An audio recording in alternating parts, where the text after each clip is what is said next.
All right, well, welcome back, friends. Today is going to be a scrapping metal recycling video. We haven't done one of these in a while, but my good friends Dean and Nell have once again delivered me to a scrapper's paradise.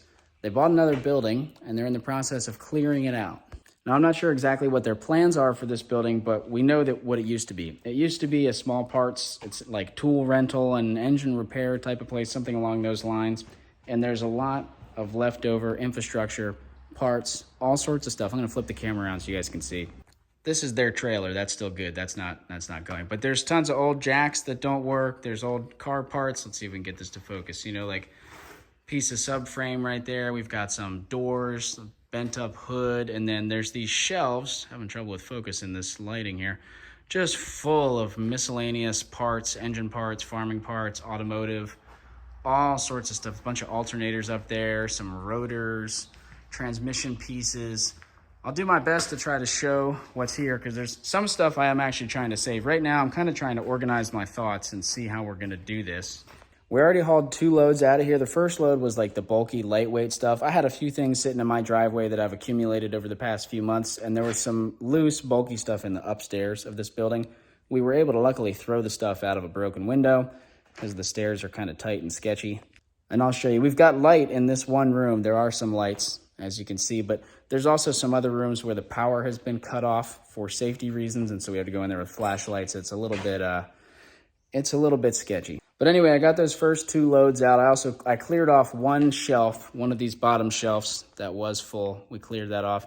We had one load that was 1,000 pounds, another load that was 1,300 pounds, and steel is paying for 6 cents a pound right now. So I think we made about $60 the first run and then about $76 the second run.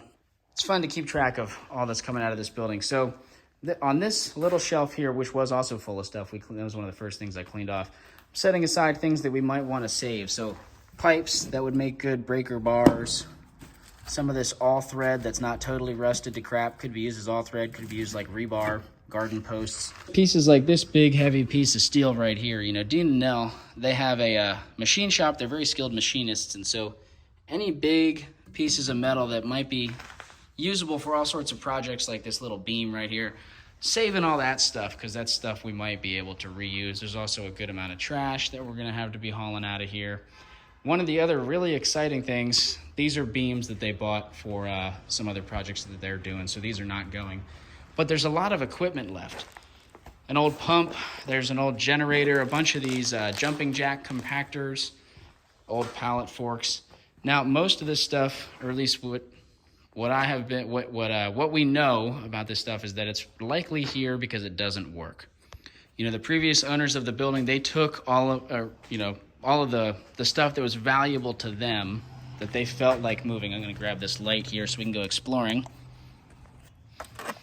They took all the stuff that was valuable to them, and so we can assume that everything that's left probably was left for a reason. It probably doesn't run or is not really useful anymore. So there was an old Pepsi machine here. I'll try to throw a picture up. I just sold the Pepsi machine to someone who's going to refurbish it. We've got an old fridge. That's an empty drum. No idea what was in it. There's this machine here, which I believe is used for testing computer systems, ignition systems, or something like that on old 80s cars. It's got all these different types of plugs and wires, and so I might try to sell this one on eBay. I feel like somebody might, you know, maybe if there's people who still work on those cars, that might be useful, but the cart itself is probably just going to go. Although, I don't know, somebody might be able to still use this for, you know, storage, right? It still opens and closes. It's always tough to decide. We're going to want to hold on to those. Always tough to decide with this sort of stuff, you know. I only have so much room to keep stuff around. Some things are hard to sell. How much time and labor do you invest into trying to repurpose and resell versus just taking it to get recycled? It's always an interesting calculation. As we're going through, I'm setting aside anything that's not ferrous, the non-steel. So some dirty aluminum breakage, right? These heads are aluminum. There's miscellaneous steel parts in here, batteries, wires, aluminum license plates, pieces of aluminum, pumps, or rather motors, not really saving any pumps, but motors and alternators and valve covers and additionally brake rotors. Because there is a yard. The yard that I take all the non-ferrous, they pay a different price for rotors. There are quite a few rotors here, so I figured it's worth setting them apart. So the scrapyard is closed today. It's a Sunday, so I won't be able to take a load in until Monday or Tuesday. Actually, I think they're closed Monday too for the holiday. But Tuesday I'll be able to take a load in. So I'm gonna, while I'm here, I was just here, like I said, getting that Pepsi machine sold off. Might as well load up a load and then I'll take it in Tuesday morning. This room has a lot more equipment. So there's another old fridge right here. If y'all know anything about these fridges, let me know. I don't know what I'm gonna do with these fridges. These might be some of the last things to go. I know that some people restore these, but I have no idea if this is a valuable unit or not. The other thing we've got to deal with is there's 2 fuel tanks. I don't know if the yard's gonna take those. I don't know if they leak.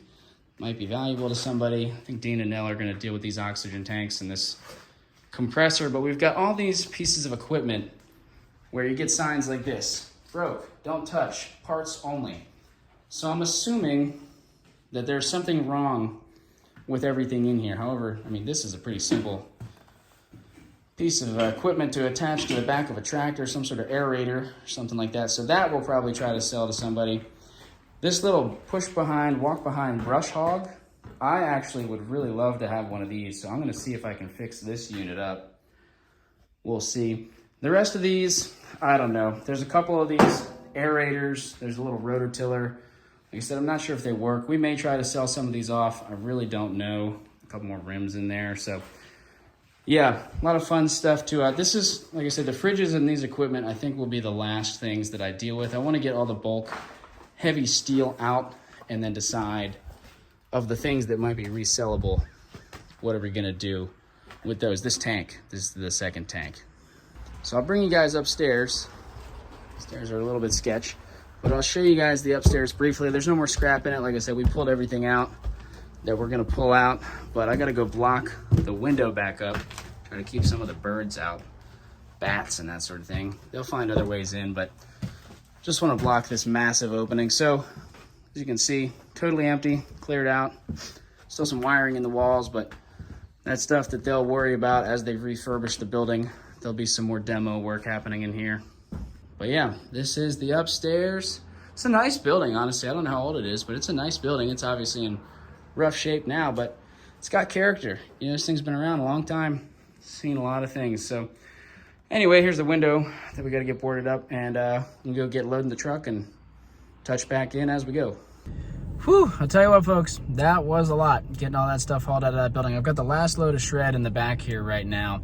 We wound up being pretty busy during the few weeks that it took us to get the building cleaned out. I didn't do it all in one day. We did, a couple of days over the course of a few weeks, but it was super busy. Didn't get a chance to take a whole lot of footage, but what I can do is I'll show you the footage from taking this load in that we're gonna take right now, and we've got all the non-ferrous stuff sorted. We're gonna take that on a different day to a different yard, and we'll show that part here on screen. And I'll tell you, while we're doing this, I gotta check my notes, but I'm pretty sure we did 4 or 5 loads of shred, all above 1,000 pounds each. So it was a lot of steel coming out of that building, a lot of really cool stuff. Really wish I could have had some more footage, but at least we got the before and the after. You can see how how empty the building looks. It's certainly not clean, but it's empty. It's made a big difference. And then there's still a whole lot of equipment sitting in my driveway. I moved a lot of the tampers, the aerators, some of the pieces of equipment that I think I might be able to get some of them running. I might try to flip a few of them, get them back into use. I haven't even tried to start all of them. So first things first, I gotta put fuel in everything, see if I can fire it up, maybe swap some spark plugs. Most of them turn. I've checked most of them. The engines turn, they're not locked up. So it'll be a question of how much work goes into getting them running again. That would be more profit. If we can flip some of these things, it'd be good, not letting them go to waste. But I don't have a ton of time right now. All of my main work is working in the tree nursery. I'm pointing over here, you guys. It's up over the hill over there. But if you followed the channel for a while, you'll know my main work is with plants. And so I have a limited amount of time I can devote to scrap right now. We'll see what happens with trying to flip some of this equipment. Otherwise, it might be another big load of shred that we take in with the trailer.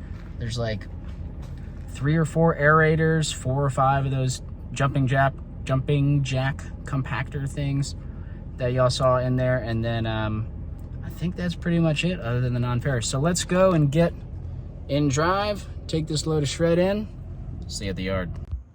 Well, folks, that scrapyard trip down there in North Carolina, that last run, turned into a bit of an adventure.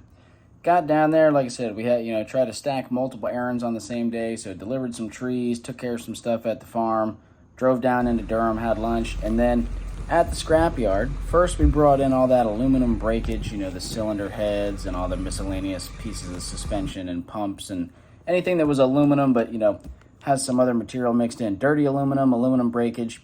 And that's going for 25 cents a pound right now at that yard. We had about 280 pounds for 70 bucks. That's pretty good. Then we took our prepared steel, basically the rotors, as a separate line item. And they are at, let's see, how many pounds do we have here? So it looks like we had about 380 pounds, and they do a rate of $8.55 per 100 pounds. We wound up getting just about $32, $33 just on the rotors alone. So that's pretty good. Then, right as I was going to get in line for all the non-ferrous, all of the, you know, the copper wire, the brass, the electric motors, all that stuff goes to the small scale, my check engine light came on. Truck was running good, but that light came on, and I got a little nervous, folks, because I was about a little over 2 hours away from home. It was above 95 degrees and hot out. I did not want to get stranded, so didn't get to take as much footage as I would like. I kind of just tried to speed through getting the last of that stuff hauled out. We did wind up getting home A-okay. We got the truck into the shop and basically just wound up swapping the fuel filter. It had a weird fuel pressure code, so hopefully that goes away. It hasn't been an issue since we got that new fuel filter in there, but yeah, it's strange. You know, that fuel filter was definitely well within its useful life. So, but if that's all it is, I'm not going to complain. But anyway, I can go over the prices here with y'all here, just so we don't have as much footage as I would have liked to have had. We had about 89 pounds of batteries, 19 cents a pound, almost $17. We had about 22 pounds of copper Romex wire, and that's going at $182. So we got about 40 bucks just in Romex wire. I think they actually upgraded some of my wire because I had a bucket of extension cords that I believe they just upgraded it all to the Romex price, which is really nice. Sometimes this yard, they upgrade and downgrade in strange ways when I'm there. So anyway, aluminum triplex, that's that aluminum insulated wire. We had about 8 pounds of that, 3 bucks. The starters went for a separate price from all the other motors. The starters are 33 cents a pound. We had 55 pounds. The alternators are $36 a pound. We had 38 pounds. Between all that, it's almost $30 just in alternators and starters. We had a few miscellaneous small electric motors, 27 cents a pound, so much worse. So, you know, if you've got alternators and starters, keep them separate from your other electric motors. And then aluminum, we had some more aluminum breakage, about $6 worth.